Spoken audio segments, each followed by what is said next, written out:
Mesdames et messieurs, chers internautes, vous qui nous suivez de partout dans le monde, nous sommes là pour vous servir.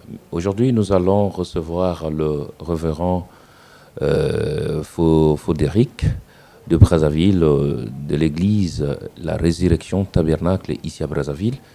Nous le recevons pour nous parler à quelques lignes sur ce petit sujet que nous avions voulu justement émettre pour discuter avec lui, qui est le Saint-Esprit. C'est quoi le Saint-Esprit? Est-ce qu'il y a une différence entre l'Esprit et le Saint-Esprit? Nous voudrons faire tout étalage de tout cela pour nous ramener justement l'éclairage de la parole de Dieu avec cet homme de Dieu que nous racontons justement ici dans la ville de Brazzaville. Alors, je m'en vais directement le saluer pour débuter cette émission d'aujourd'hui avec vous qui nous suivez de partout dans le monde, mesdames et messieurs.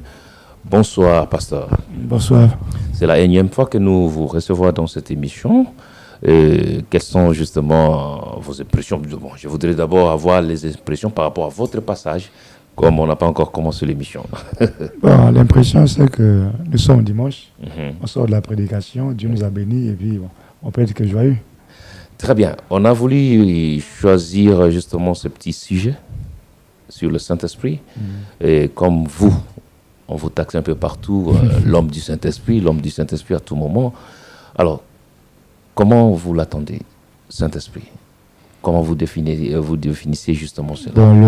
Le Saint-Esprit, selon le prophète, prend beaucoup de connotations, beaucoup de significations. C'est d'abord un sceau. Un sceau. Un sceau. Oui. C'est aussi une puissance, le Saint-Esprit. C'est aussi l'esprit de vérité. C'est aussi un guide, le Saint-Esprit. Parce que Jésus dit que quand il viendra, il vous conduira dans toute la vérité. Donc c'est un conducteur, le Saint-Esprit. C'est aussi une puissance parce qu'il dit que quand il viendra, il dit, vous recevrez une puissance. Le Saint-Esprit viendra sur vous. Je vous donne le pouvoir de marcher sur le scorpion, le serpent et sur toute la puissance de l'ennemi. Et la puissance là, c'est le Saint-Esprit. C'est aussi Christ sous forme d'esprit en vous. D'accord. Vous voyez? Donc tout ça, c'est le Saint-Esprit. Alors, pasteur, je voudrais avoir justement un petit éclairage par rapport à ce mot-là, à ces jeux de mots, Saint-Esprit et l'Esprit. Nous avons l'Esprit et nous avons quelque part Saint-Esprit. Donc, un esprit qui est encore saint. Voilà. Bon, on ne comprend pas trop bien. Nous voulons avoir justement une fixation sur ce point-là. Non, le point, c'est qu'il faut retenir quand on dit esprit, esprit, c'est un nom commun. Il y a beaucoup d'esprits, mais dès qu'il y a précision, il y a l'adjectif saint là. Ça change les choses. On peut le trouver où, esprit? Bon, vous voyez, même les démons sont des esprits. Le diable aussi, c'est un esprit. Mais dans quel sens? Dans le sens où on ne le voit pas. Parce que l'esprit n'a ni corps ni chair. C'est un bon esprit ou bien un mauvais esprit? Non, c'est un mauvais esprit. À la différence du Saint-Esprit. Le bon, il est faux. Voilà. À la différence du Saint-Esprit. Oui. Quand on dit Saint-Esprit, déjà, c'est un esprit qui est bon. Un esprit qui est saint. Qui ne fait pas du mal aux gens, qui fait du bien, qui vous donne la paix, qui vous donne la joie, qui vous bénit même, qui vous donne l'amour, qui vous fait aimer les gens. C'est pourquoi quand quelqu'un a le Saint-Esprit, il aime les gens. Il a la paix dans le cœur. Même s'il y a la crise, lui, il ne sent pas ces choses-là. Il ne vit pas comme tout le monde. Parce qu'en lui, il y a quelque chose qui lui a déjà pénétré. Et cette chose-là, c'est le Saint-Esprit. Et lorsque le Saint-Esprit rentre qui est Christ, il apporte tous ses attributs. Dans la paix, l'amour, la joie, toutes ces choses qui lui accompagnent sont en vous. Et en ce moment-là, vous êtes différents. Ce n'est plus toi qui vis, c'est lui qui vit. Voyez-vous un peu? Très bien, pasteur Fodéric. Alors, je voudrais revenir toujours sur ce point-là, parce que nous parlons du Saint-Esprit. Bien sûr, vous êtes deux personnes qui conduisent justement deux personnes également dans vos églises. Nous voudrions savoir, fixe-nous justement une petite leçon sur ce point ici. Quand est-ce qu'on peut connaître ou savoir que cet homme ou ce frère a le Saint-Esprit maintenant? Parce que nous parlons du Saint-Esprit. Comment nous le saurions justement que non, la personne a vraiment le Saint-Esprit? Ça, c'est une très belle question. Oui. Souvent, on nous a appris dans les pentecôtistes, quand quelqu'un parle en langue, il a le Saint-Esprit. Oh, c'est faux. Le parler en langue, c'est un don qui fait partie des dons du Saint-Esprit. Mais ça ne veut pas dire qu'il a forcément le Saint-Esprit. Parce que quelqu'un peut avoir un don et le don peut agir, peut fonctionner avant que le Saint-Esprit ne vienne. Je prends par exemple quelqu'un qui a le songe, les dons des songes. Il y a des gens, des païens qui voient des songes et des songes vrais. Mais la différence avec le Saint-Esprit, c'est quoi? Quand il vient, il ne fait pas seulement fonctionner vos dons, les anges de parler en langue, il vous fait aimer Dieu. Et il vous conduit dans toute la parole. On dit, Paul dit, il dit que même si je peux parler toutes les langues des hommes et des anges, si je n'ai pas la charité, l'amour, le Saint-Esprit, je ne suis rien. La charité croit tout. Et il croit toute la parole. Mais malheureusement, il y a des gens, ils disent il a le Saint-Esprit, mais ils ne croient pas toute la parole. Là, il y a un problème. Et Jésus confirme, il dit, lorsque le Saint-Esprit viendra, il vous conduira dans toute la vérité. Voyez-vous? Dans le Saint-Esprit, pousse quelqu'un à aimer la parole et à croire toute la vérité, même si c'est dur. Mais il est obligé de dire amen à ça. Voyez-vous? C'est ça la différence. Ah bon? Ouais. Alors, pasteur, dans l'église que vous conduisez, les gens viennent pour prier. Mais quelqu'un peut avoir... est-ce que quelqu'un peut avoir l'amour et ne pas avoir le Saint-Esprit? Bon, il y a amour et amour. Vous voyez? Il y a l'amour philéo, que nous appelons l'amour des hommes, Oui. et l'amour agapao. Ici, c'est plus que l'amour des hommes, là. Nous appelons ça la gentillesse, hein, comme le disent le commun des mortels. Mais le Saint-Esprit, c'est l'amour de Dieu. C'est-à-dire qu'il te fait d'abord aimer Dieu, les hommes après. Mais vous trouverez ces gens qui vous disent qu'ils ont l'amour, mais ils n'aiment pas Dieu. Ils n'aiment pas les églises, ils n'aiment pas la parole. Ça, ce n'est pas ce que Dieu cherche. Ce n'est pas ce que le fait le Saint-Esprit. Le Saint-Esprit vous donne plus que l'amour des hommes. C'est-à-dire l'amour agapao. Vous voyez? Vous avez l'amour philéo, et ça c'est l'amour des hommes. Mais l'amour agapao, qui est l'amour de Dieu, c'est-à-dire ça vous amène à un niveau où vous aimez d'abord Dieu. Hein, tu aimeras le Seigneur ton Dieu de tout ton cœur. Et ensuite, tu aimeras ton prochain. Or, ici, il y a des gens qui se limitent seulement à l'amour philéo, qui est l'amour des hommes, le prochain. Mais quand on arrive chez Dieu, il met les barricades, ce qui n'est pas bon. Voyez-vous? Donc, le Saint-Esprit vous donne l'amour. L'amour de qui? De Dieu. Dieu, c'est qui? La parole. Vous devez aimer la parole parce qu'au commencement était la parole. Voyez-vous? Est-ce que ça peut arriver qu'on peut aimer la parole, tout, et ne pas avoir le Saint-Esprit? Quelqu'un peut aimer la parole et ne pas avoir le Saint-Esprit. Avoir vraiment un vrai amour. D'abord, il faut noter une chose. Frère me dit que Dieu donne le Saint-Esprit à quelqu'un lorsqu'il croit correctement.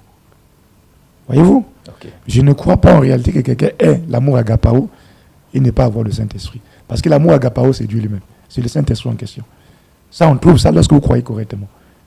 En fait, le Saint-Esprit, qui est l'amour agapao en question, vient sur quelqu'un, vient dans votre vie lorsque vous croyez correctement. Mais pasteur, ça me rappelle encore une chose dans la Bible. Il y a quelqu'un qui s'est tenu devant Jésus, disant que non, j'ai tout fait ça.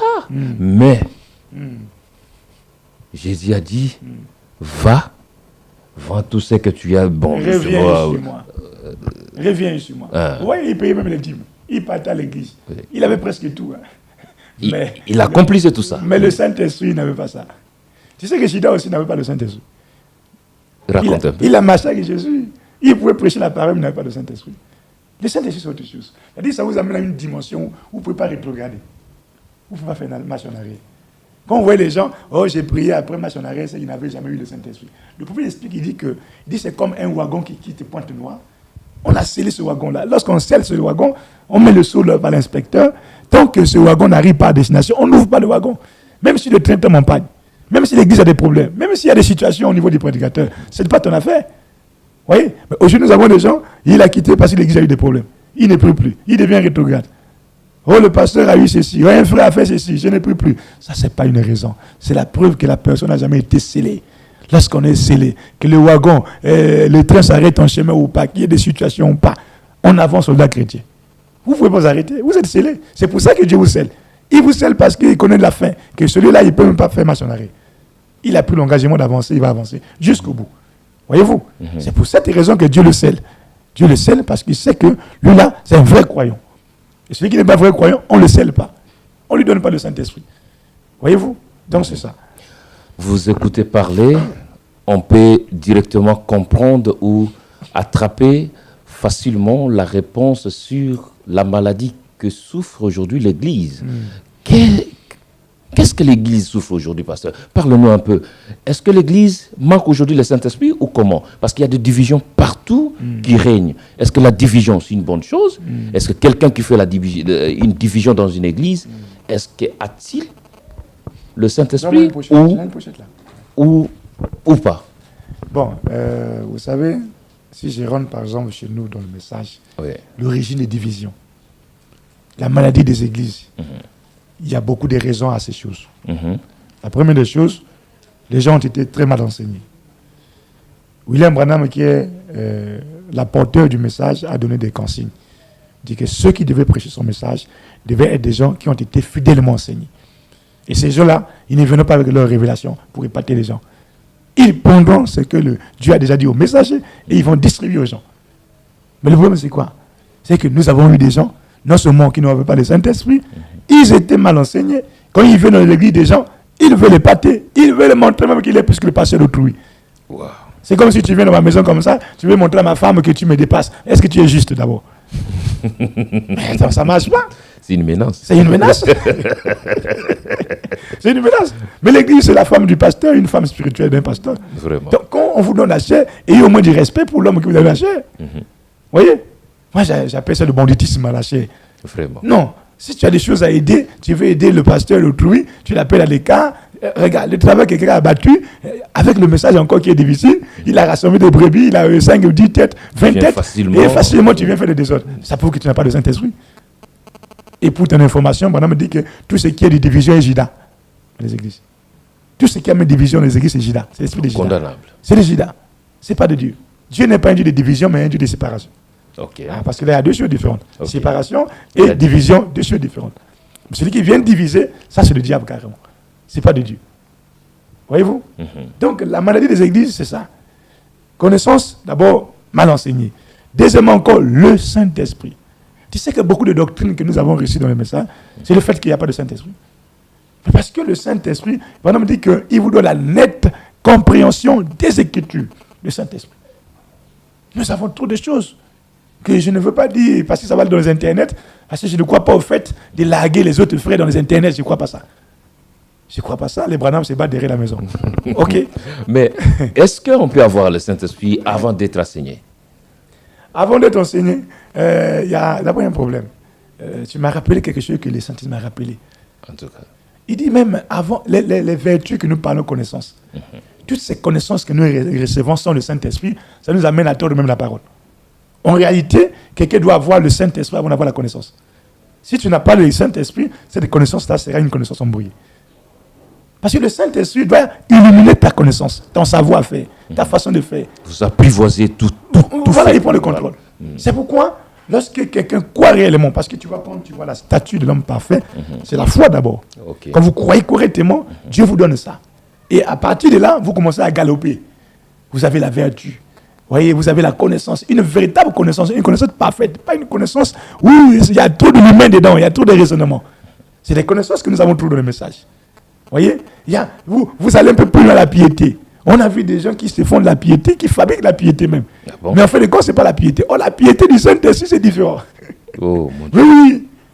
On a vu des gens, tu vois, quelqu'un qui fabrique la piété, et tu penses vraiment qu'il a la chose, mais quand tu avances un peu plus loin, ce n'est plus ça. Alors que le Saint-Esprit, quand il te donne sa piété à lui, c'est une véritable piété. Sa connaissance, c'est une véritable connaissance. Ce n'est pas une connaissance qui se fait contredire encore avec les Écritures. Dites-moi un peu. Parce que celui qui vous dit que non, Branham est Dieu, il dit qu'il a la connaissance. Ça, c'est une connaissance qui vient du Saint-Esprit. Ils disent qu'ils ont... Mais Jésus a dit que quand le Saint-Esprit viendra, il parlera de moi. Vous vrai. C'est écrit dans Jean 14 et Jean 16. Il parlera de moi et il me glorifiera. Comment quelqu'un a le Saint-Esprit, il insulte même Jésus. Et il est sérieux. Moi, je crois qu'il ne pas ça. Il y a un problème encore. Comment quelqu'un a le Saint-Esprit, il insulte un prophète que le Saint-Esprit a envoyé. Et il est fier de parler du mal d'un prophète que le Saint-Esprit a envoyé, que le Saint-Esprit a confirmé. Vous parlez ça du Saint-Esprit? Le Saint-Esprit a dit, celui qui reçoit, celui que j'envoie, me reçoit. Celui qui le rejette, me rejette. Vous voyez? Donc c'est tout ça qui amène la confusion, les problèmes dans les églises. C'est le Saint-Esprit. Est-ce que tu sais que si Judas avait le Saint-Esprit, il ne vendait pas Jésus? Hein? J'ai entendu un frère qui a prêché chez moi à l'église, je n'étais pas là, et vendredi, que lors de l'opération Batabakolo, c'est un frère qui allait trahir. Ok, lui c'est un Quinois, un frère qui va trahir un frère. Est-ce que ça c'est le Saint-Esprit? Un frère contre un frère. Qui va trahir un frère chez les païens? Parce qu'on cherche c'est pas les étrangers, Batabakolo, il va trahir, nous le c'est un Quinois. Mais c'est quelle histoire? Un frère. Mais je dis, c'est pas le Saint-Esprit. Très bien, alors... Qu'est-ce qu'il faut pour avoir le Saint-Esprit, pour nos frères qui viennent à l'église parce qu'ils ont besoin de rencontrer Dieu sincèrement? La première chose, le Saint-Esprit, si vous voulez qu'il vienne en vous, croyez correctement la parole. Branham dit que Dieu a donné ça à Abraham parce qu'Abraham avait cru correctement. Quand vous croyez correctement, il vous le donne. Deuxième chose, vous devez aussi fournir certains efforts. Prier beaucoup, gêner. Parce qu'on a posé la question à Frère Branham, qu'est-ce qu'un chrétien doit faire pour devenir spirituel? En fait, pour recevoir le Saint-Esprit. Parce qu'on ne peut pas devenir spirituel si on n'a pas le Saint-Esprit. On ne peut pas devenir saint si on n'a pas le Saint-Esprit. Branham dit qu'il n'y a pas de sainte montagne, il n'y a pas de saintes églises. C'est le Dieu saint dans les gens qui fait des gens saints. Il n'y a pas un frère spirituel. C'est le Dieu spirituel dans les gens qui fait des gens spirituels. Il n'y a pas un prédicateur surnaturel. C'est le surnaturel dans l'homme qui fait de l'homme un surnaturel. Vous comprenez? Maintenant, on lui dit, mais qu'est-ce que quelqu'un doit faire pour devenir spirituel? Il dit, il doit jeûner beaucoup, il doit beaucoup prier, il doit beaucoup lire. Les trois choses. Mais on a dit que non, Branham a tout accompli, tout ça. On doit toujours seulement répéter Branham, et c'est tout. Non, il y a un problème. Là, le Saint-Esprit a déjà été avec Branham, ça suffit. Quand quelqu'un dit ça, il se fait mal à lui-même. Ah bon? Tu sais, on dit que les mêmes causes créent les mêmes effets. C'est-à-dire, si l'autre a fait comme ça a donné, c'est que si tu fais aussi. Si Dieu a béni l'autre parce qu'il a fait ça, Dieu a donné, c'est que si tu fais ça, ça viendra aussi. Le problème, c'est ça. Branham, aujourd'hui, là, que nous parlons là, nous parlons de Branham, mais c'est parce qu'il a fait des sacrifices. Et Dieu est descendu. Les sacrifices qu'il a fait pour Dieu a fait descendre Dieu. On fait descendre Dieu. Mais toi, tu veux avoir les miracles, les puissances qui marchent avec Branham. Tu ne veux pas faire payer le même prix, fournir des efforts. Tu penses que le Saint-Esprit va descendre comme ça là. Branham qui voyait l'ange pouvait gêner. J'ai lu le prophète, à chaque réunion de guérison, il prenait 3 jours sans manger. Le jour qu'il a réunion, avant de venir, il ne mangeait pas beaucoup. Il mange juste un peu. Un Américain, là où il y a la nourriture, il est maigre comme ça. Là. Vous pensez, en abondance. En abondance. Il est maigre. Vous pensez que c'est des blagues? C'est des sacrifices. Quelqu'un qui se réveille chaque nuit pour aller prier dans la forêt. Ce n'est pas la blague. Mais laisse-moi te dire, les mêmes causes ont les mêmes effets. Moi, j'ai expérimenté ça. Les jeunes que tu vois là. Un jour, j'ai fait ça 3 jours par an. J'ai vu là, la colonne de feu descendre. Des gens tombés, roulés par terre. J'ai fait des campagnes à peine là. Juste aller méditer loin vers 45 avec mon équipe. Je reviens, tu sais quoi? Mais les partis qu'on a des béquilles qui sont disparus. Vous pensez que tu restes dans ta maison seulement comme ça, à lire les brochures, ça va descendre? Ah non, ça ne marche pas. Donc il se trompe. Non, il se trompe. Montrez-moi un pasteur qui ne fait pas ces choses et vraiment qui a le surnaturel. Montrez-moi ça. Il n'y en a pas. Donc le feu est étouffé. Non, il n'y a pas le feu. Il aura la lettre, les citations, mais il le fait, c'est autre chose. C'est mal la connaissance. Non. Quand vous prêchez Dieu, rien qu'avec la lettre, vous faites de Dieu un menteur. Dieu guérit, mais les gens ne voient pas les guérisons. Dieu bénit, on ne voit pas la bénédiction. Les aveugles, on ne voit pas les paralytiques. Alors, en ce moment, vous faites de Dieu un menteur. Oh, Dieu n'est pas un menteur. Vous devez prouver. Il dit que lorsque Moïse est mort, il est parti. Le peuple a dit à Josué que nous, pour te suivre, il faudrait que nous voyions la même chose qui était avec Moïse chez toi. S'il n'y en a pas, nous, on ne te suit pas, Josué. Parce qu'il a fait du salut, on ne joue pas. Nous, on ne veut pas s'aventurer derrière toi, après on va le tuer là-bas. Non. Si on ne voit pas la même chose, on ne te suit pas.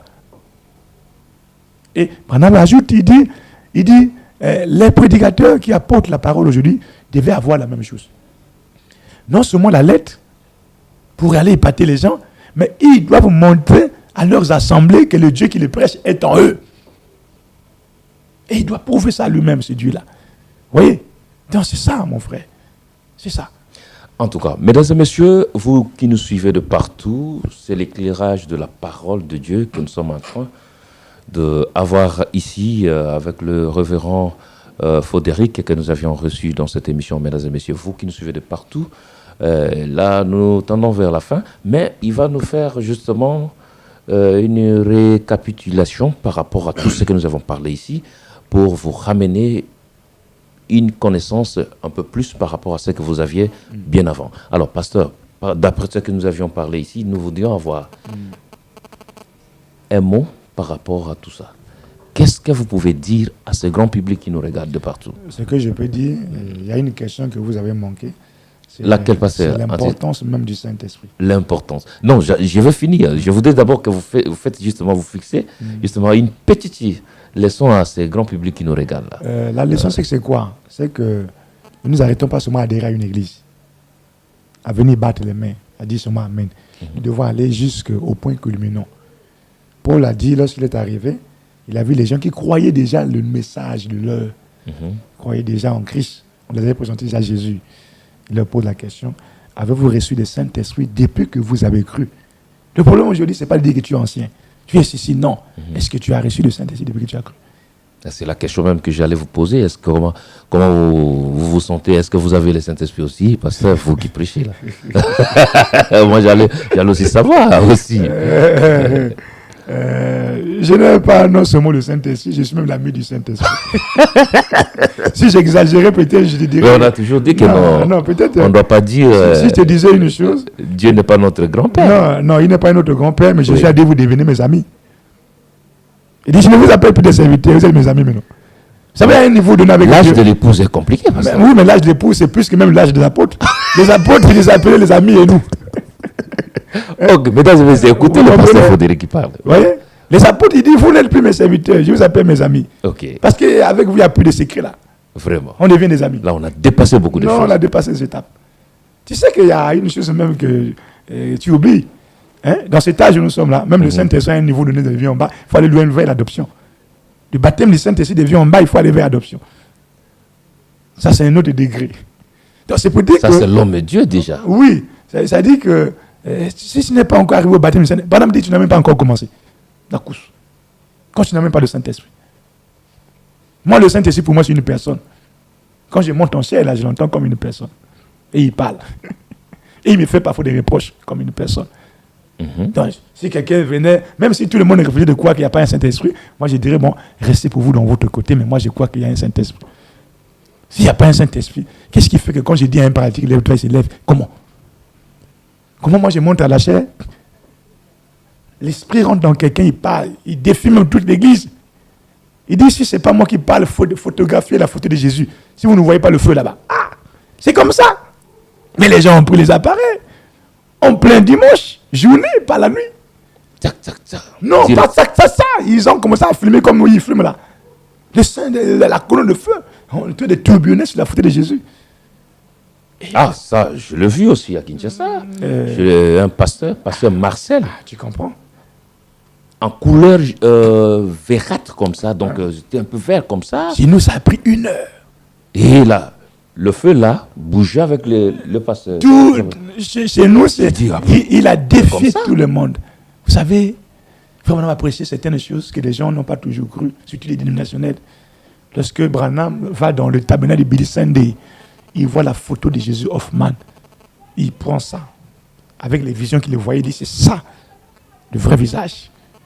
Même si celui qui a dessiné a regardé un peu à gauche ou comment, mais le visage que je vois, c'est ça.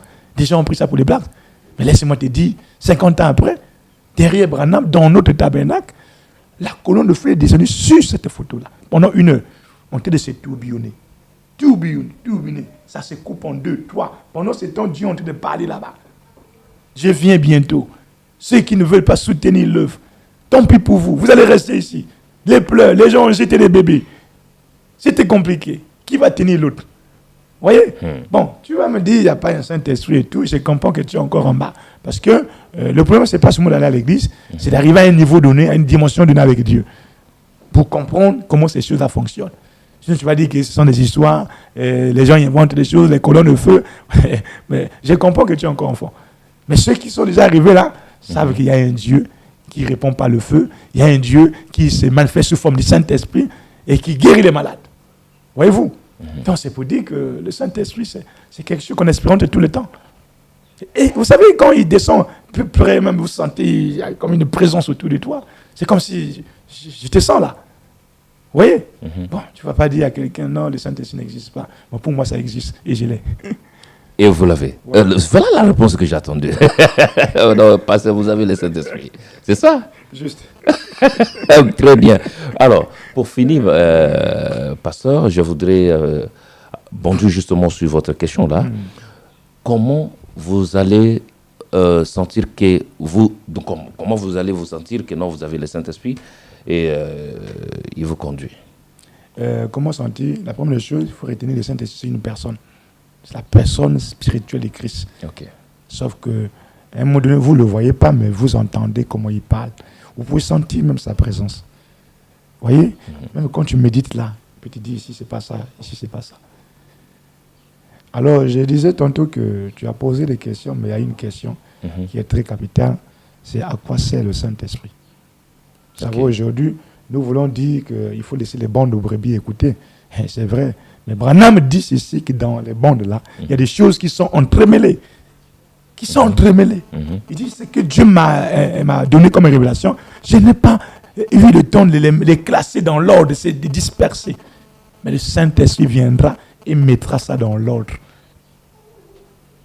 Vous comprenez ça? Ça, c'est un élément. Attends, je vais te dire une chose. Nous allons dans le message, d'un côté, il y a ceux qui disent Jésus est déjà venu, d'autres il va venir. Moi, une fois, j'ai posé la question à deux prédicateurs qui discutaient. Toi, quand tu dis Jésus est déjà venu, tu as lu ça ou qui t'a dit ça? Oh, j'ai lu le frère Branham. J'ai dit à l'autre. de belles questions. J'ai dit à l'autre. J'ai dit à l'autre, mais toi, quand tu dis Jésus va venir, tu as vu ça où? Oh, c'est Branham. Mais donc, finalement, vous débattez quoi? Vous discutez quoi? L'autre dit, c'est Branham qui a dit. L'autre, c'est Branham qui a dit. Mais finalement, donc, il ne devait pas avoir guerre entre vous. Donc, vous n'avez pas le Saint-Esprit. Non, il n'y a pas de Saint-Esprit. Parce que s'il y aurait le Saint-Esprit. Il n'y a pas avoir guerre. L'éclairage de la parole. Chacun devait dire Amen, c'est tout. Jésus est venu. Amen. Il va venir. Amen. Où est le problème? Maintenant, cherchez à comprendre pourquoi il a dit ici, il est venu. Oui, parce qu'il dit, le 7e ange sur la terre, au moment de cette venue. C'est une venue. Mais le problème, c'est qu'il faut comprendre c'est quelle est venue. Est-ce que c'est la seconde venue proprement dite? Ou bien c'est pas ça? C'est une venue. Ok. Même l'arrivée du Saint-Esprit sur la terre, c'est une venue. Madame dit que le Saint-Esprit est venu sur terre il y a de cela 2000 ans. C'est une venue. Il ne faut même pas se faire la guerre. Non, il n'est pas venu. C'est une venue. C'est Jésus. Le Saint-Esprit, c'est Jésus qui est venu sur la terre, sous une autre forme. Et celui la nuit qui vient, c'est Jésus qui vient toujours. Mais sous une autre forme. Mais Jésus qui va venir là, qu'on attend. On dirait sur ce terrain-là, c'est un peu glissant, pasteur. Ah oui. Est-ce qu'il n'y a pas une différence entre apparition et venue? Je sais là où tu veux venir. Il y a une différence entre apparition et venue. Oui. Mais je répète le prophète. Ok. Le prophète dit que le 7e ange est sur la terre au moment des 7 est venu. Le 7e ange. Et sur la sur terre. la terre au moment des 7 est venu. Il s'agit de l'apparition. Il ne dit pas apparition, il dit venu. Moi, je répète venu. Ok. Le grand problème, c'est de comprendre les termes. À chaque nom de Jésus de Fils, c'est lié à une venue. Hein? Ok. Vous savez que Jésus est le Fils de Dieu. Le Saint-Esprit, c'est le Fils de Dieu. Ok. Ça, au moins, vous le savez. Oui. Mais lorsqu'il est venu en tant que Fils de Dieu, là, c'est une venue. On va dire apparition, c'est une venue. Lorsqu'il vient comme nuée, mais il vient en tant que qui? Il ne vient pas en tant que fils promis, il vient en tant que fils de l'homme. Mais ce que nous attendons qui est capital pour le départ de l'épouse, ce n'est pas sa venue en tant que fils de l'homme, c'est sa venue en tant que fils promis. C'est ça ce qui est important pour nous. Le grand problème, c'est quoi? C'est que les gens n'ont pas eu le temps, c'est pourquoi j'ai dit le Saint-Esprit est nécessaire à cause de cela. Les gens n'ont pas eu le temps d'étudier la parole avant d'aller faire des déclarations. Pourquoi on se fait des guerres? Je demande à un, mais toi tu dis, bon, toi, quand tu dis Jésus est venu, et qui t'a dit ça? Tu as eu ça où? Oh, j'ai lu le prophète. Ok, d'accord. Toi qui dis non, pour moi, il n'est pas venu, il va venir. Tu as eu ça sur le prophète. Alors, donc, toi tu dis prophète, lui aussi prophète. En ce moment-là, il y a quoi? Il y a quelle guerre là? Il n'y a pas de guerre. Discorde. Mais c'est comme la Bible qui vous dit que je suis le Fils de Dieu. Et la Bible, même Bible va plus loin, je suis Dieu. Voilà. Alors, vous prenez quoi, vous laissez quoi? Vous prenez quoi, vous laissez quoi? C'est compliqué. Matthieu 4,4, l'homme ne veut pas seulement du pain, mais de toute parole qui sort de la bouche de qui? Voilà, de Dieu. Alors, vous ne laissez rien, prenez tout. Le grand problème, c'est la compréhension de ces choses-là. Étudier la parole. Parce qu'un prédicateur, si tu es un pasteur, ce n'est pas une brebis pour lire la parole comme ça. Il doit étudier la parole. Étudier la parole, c'est-à-dire voir les coins et les recoins. Les pour et les contre. Ici, là, le contexte, c'était quoi? Là-bas, et lieu de se faire des guerres pour rien. Vous voyez les guerres qu'on nous a mis dans le message, alors que les choses sont simples, c'est ça. Je vais un peu plus loin. Quand je vais dans les seaux, il y a ceux qui croient que les tonnerres sont révélés, d'autres ne croient pas que les tonnerres sont révélés. Demande à ceux qui croient que les tonnerres ne sont pas révélés là. Ils ont vu ça où? Mais il y a des citations. Et oui. Ah oui, il y a des citations. Mais on demande à ceux qui disent que les tonnerres sont révélés. Ils ont vu. Il y a des citations. Mais le problème, c'est quoi? Il faut étudier et voir les contextes des choses. Maintenant, l'importance du Saint-Esprit. Mais c'est ça le Saint-Esprit, c'est ça. C'est pourquoi le message de Branham, ça ne doit pas être prêché par des gens qui n'ont pas le Saint-Esprit. C'est trop compliqué. Ce message est complexe. Donc, on a des problèmes aujourd'hui. C'est le Saint-Esprit. C'est le Saint-Esprit. C'est le Saint-Esprit. Attends, comment tu peux imaginer que le Saint-Esprit, entre moi et toi, peut se contredire? C'est qu'il y a problème. Soit tu as le Saint-Esprit, tu n'as pas ça. Soit tu as ça, je n'ai pas. Lorsqu'il viendra, il vous conduira dans toute la vérité. Et Branham ajoute, il vous donne la nette compréhension des Écritures. Voyez-vous? C'est ça le grand problème. Donc quand vous avez ça, Tu sais, à un moment donné, nous avons organisé des conventions sur ces choses-là. Je voyais comment les prédicateurs s'est donné de coups de poing à la chair. Je me suis retiré, j'ai dit, Seigneur, qu'est-ce qui se passe? Pourquoi les gens se comportent comme ça, ils se font des guerres? Alors que celui-là dit, Branham a dit, l'autre dit, Branham a dit. Mais il y a un problème? Non. Il y a quelque chose qui ne va pas. J'ai commencé à prier. Tu sais ce que Dieu a fait? Quand vous priez, Dieu vous répond. Dieu pouvait me faire lever du lit comme ça, là, en transe. Il dit, va, prends tes brochures, il dit ça. Prends tes brochures, il dit ça. C'est comme un tableau qui ont été défilés. À la fin, quand l'onction finit, j'arrête. Dieu, tu as vu, c'est comme ça. Et c'est à la fin, c'est qu'il m'a dit. C'est que lui, il m'a dit. À la fin, c'est qu'il m'a dit. Ce que je te donne, ce n'est pas pour faire mal à tes frères, les prédicateurs, c'est pour les aider. C'est pour les aider. C'est pourquoi tu verras un peu, beaucoup des églises qui souffrent de la maladie du manque de réveil, c'est à cause de ces histoires de doctrines-là. Quand une église croit mal, le réveil ne peut pas s'éclater dans cette église-là. Maintenant, dans l'exposé, il dit que lorsque vous ajoutez, vous retranchez le message, ce message n'est plus pur et Dieu n'agit plus. L'onction se retire. L'église devient une cabote. Vous avez vos citations. Branham a dit, la Bible dit, mais le surnaturel, il n'y en a pas. Pas de réveil, il n'y en a pas. Il n'y en a pas. Alors qu'avec ce message, Branham dit que dans ce message, il y a toute la puissance pour guérir toutes les maladies. Toutes les maladies. Nous, on devait être des hôpitaux ambulants. C'est ça. Nous, les gens du message, des hôpitaux ambulants.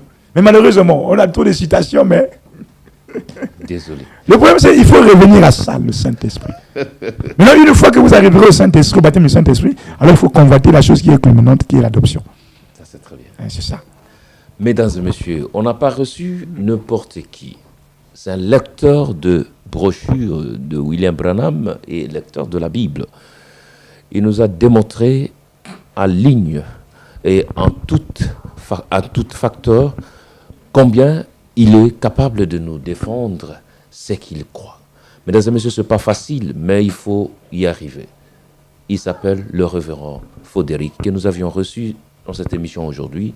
Il est de la Résurrection Tabernacle, ici à Brazzaville, mesdames et messieurs, au Congo-Brazzaville. Alors, pasteur, un mot de la fin, parce que nous sommes arrivés presque à la fin. Le mot de la fin, à ceux qui nous suivent, c'est qu'on ne doit pas s'arrêter seulement à adhérer à une église. En fait, le but de l'église, ce n'est pas seulement que vous venez vous asseoir. Le but de l'église, c'est pour que les gens reçoivent le Saint-Esprit et que le Saint-Esprit puisse les sauver, les délivrer de tous leurs problèmes et qu'à la fin de compte du voyage, que chacun se retrouve au ciel. Et malheureusement, nous avons appris quand on grandissait, et quand on voit un frère qui ne fume plus, qui ne cherche plus les femmes, on dit qu'il y a le Saint-Esprit. Oh non, c'est pas ça. C'est pas ça. Ces mêmes frères que nous avons vus, on a dit qu'il y avait le Saint-Esprit, c'est les frères qui nous ont amené des fausses doctrines ici. On fait des conseils, on dit que c'était pas le Saint-Esprit. C'était pas le Saint-Esprit. Donc, la première des choses, c'est-à-dire ici, quelqu'un doit être un frère. On l'avait cru à ce système-là. Oui, on avait cru à tout ça. On voit quelqu'un boutonner la chemise jusqu'ici, on dit, ah, il y a le Saint-Esprit. Oh, c'est pas ça. Mais cet homme-là, quand vous lui présentez la parole, parfois, il refuse même la parole. Ah non, c'est pas le Saint-Esprit. C'est compliqué. Non, le Saint-Esprit vous fait croire toute la parole. Même si c'est dur, même si ça fait mal, même si ça vous condamne, vous dites quand même amen à ça. Le reste, c'est lui qui prendra soin. Il vous conduira. Voyez, il vous conduira, il vous amène à la véritable connaissance, la véritable vertu, la véritable piété, la tempérance. Moi qui vous parle là, j'étais méchant, trop colérique, trop méchant même. Mais je dis, c'est passé.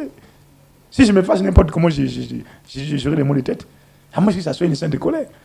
Je vous dis, il vous donne une tempérance, une maîtrise que vous ne pouvez pas comprendre. Et il vous fait aimer les gens. Et surtout la parole. Donc voilà ce qu'il faut faire. Ne pas seulement s'arrêter à adhérer à l'église, ce qui est une bonne chose, parce que c'est l'église, la foi vient de ce qu'on entend. Il faut aller à l'église pour que la foi puisse se galoper. Mais il faut chercher à arriver jusqu'au Saint-Esprit. Des jeunes hommes riches a dit, ah, c'est vrai, je vais à l'église, je paie les dîmes, mais il y a quelque chose qui me manque. Il te manque encore quelque chose. Qu'est-ce qui manque? Mais tu n'as pas le Saint-Esprit.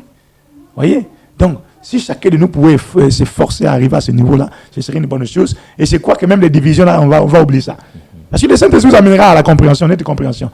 Je veux comprendre comme toi, lui va comprendre comme... En ce moment, il y aura plus la guerre. Et on va se croiser, se serrer les mains, on va jubiler. Et le combat va terminer. Mais tant qu'on aura certains de Saint-Esprit, d'autres n'ont pas le Saint-Esprit, la vision n'est pas la même chose. Voilà. Contradiction. Et la guerre va continuer. Mais l'épouse finira par arriver à voir la même chose. Parce que l'épouse, c'est ceux qui ont le Saint-Esprit. Une seule langue. Voilà. Un seul langage. Un seul langage. Voilà. C'est ça. Le but du Saint-Esprit, c'est nous amener à un seul langage. Voilà. Qui s'assemble, se ressemble. Maintenant, qui ne se ressemble pas, ça ne s'assemble pas. Voilà. Mesdames et messieurs, qui commencent bien, qui finissent aussi bien. Alors, nous étions en entretien avec le révérend Foderic. Nous sommes arrivés à la fin de cette émission. Merci, à nous revoir très prochainement à un autre numéro. Merci, pasteur.